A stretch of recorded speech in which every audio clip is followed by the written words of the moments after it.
that fucking gift you just got? You feel that?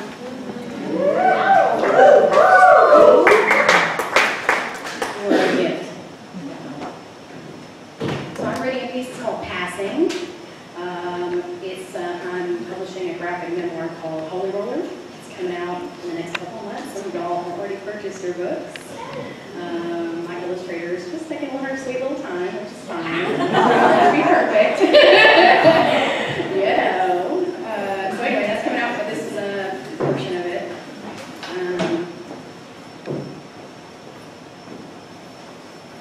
I've tried to pass as not poor my whole life. I grew up in crappy apartments with fancy names and a trailer plopped among other trailers near an army base in North Carolina. I grew up in the projects of South Dallas.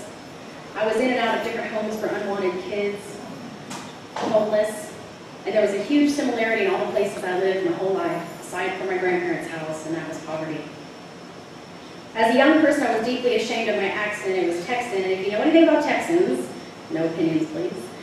You understand that we speak as though every single word is spit from gritted teeth smile. I practiced my diction in my bedroom closet over and over until I was sure my accent could pass as not poor. To this very day, I often find myself speaking to most folks that I don't know and I don't trust with a totally different tone. To this day, I always think with a Texas twang. In the summers of my poor youth, I spent a lot of time with other poor kids sitting on street corners and dreaming of ways we could access riches with our grubby summer fingers that we never seem to be able to grasp. Sometimes we have some pretty brilliant ideas. One idea was to snatch money from various adult purses and put me in a Sunday dress and plop me in front of rich houses to sell candy bars for exorbitant prices in the name of UNICEF. Anybody know what UNICEF is? This is in the 70s and 80s, you know? All right, thank you. Another idea was to bus over to the White Rock Lake area and jump the fences to swim in crystal clear pools.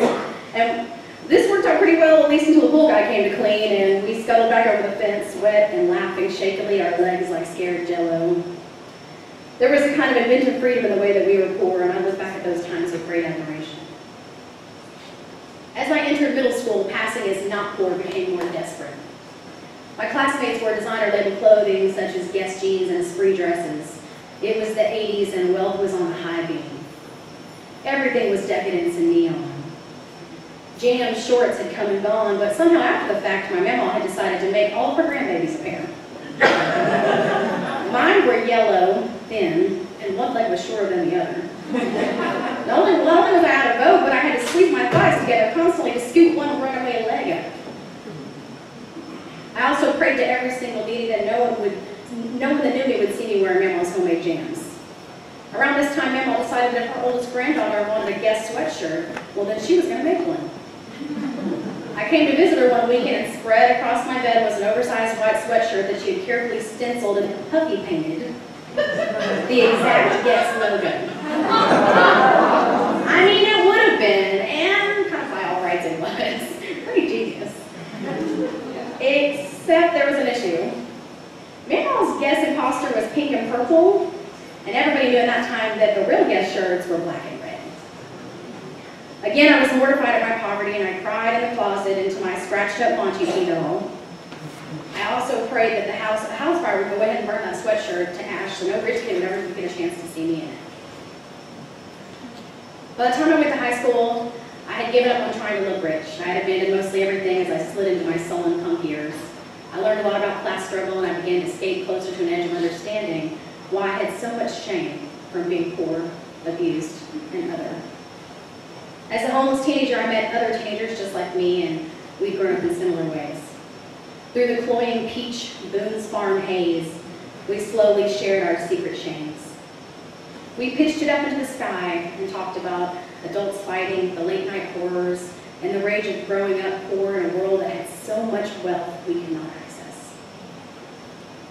Political punk music gave names to the ideas that would keep me up at night. I began to understand that the rage and shame of poverty spread much further than I had imagined, and it had indeed coated my very bones.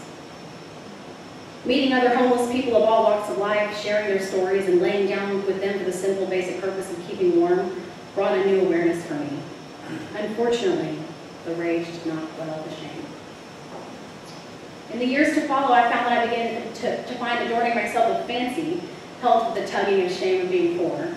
I also found that other queer poor people just like me. And you know, I still scrape up my meager salary to buy makeup that isn't drugstore. I still find different ways to avoid getting an expensive haircut, and I know my bangs are crooked. Deal with it. I'm charming. I buy high thread count sheets from Ross. My hair and makeup is never out of place. I always dress to the nines just like this, just like right now, even when I go to the grocery store. Part of this is because I firmly believe that you never get a second chance to make a good first impression. But mostly because I don't want to appear poor. Even though I know that poor doesn't equal raggedy or without glamour, my need to pass is greater than my own reason. I still feel shame when one of my friends who have more money than me wants to go out to dinner and I can't afford it. I still feel shame when people around me are planning trips and going shopping as though they don't have to count for every single dollar that comes out of their account. I can feel it creep up the back of my neck and spread across my cheeks like a dull flame. Fucking class shame. It's not that I want to feel this way, and it's not that I haven't come far from the girl in the crooked jams. I live in a world of proud $5 dresses, $3 shoes, and thrift store decorative gems. I'm proud to be part of the working class, the poor, and the interesting. I feel comfortable with my economic state, but I'm just like any other poor person that's been told they must bootstrap to get anywhere. I'm just like any other penny pincher that has an unquenchable rage for inaccessible excess. I am just like my neighbors who cover their car door that's taped together with the bulk of their body while they gesture to the shiny rims at their feet. Our pride, our shame, our struggle leaves us. There is a knot of understanding between poor people, a grace in our giving to each other. Our richness is infused in our soul, and even though we know money can't buy that kind of wealth, we feel shame for wishing it did. I moved to the Pacific Northwest to come out of the closet. Just in case you're wondering. I use my unemployment checks and sex work to travel to New York, Las Vegas, Los Angeles, San Francisco to feel worldly.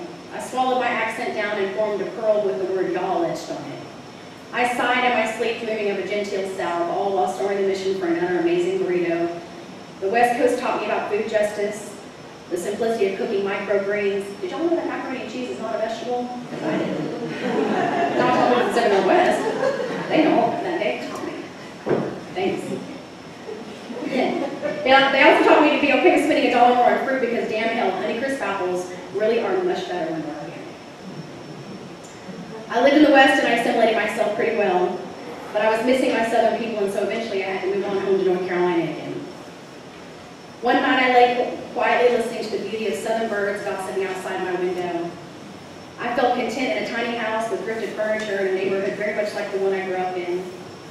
As I bathed in the intimacy of my boyfriend's arms slung around me and the open spring window, I told him I wanted to write this piece.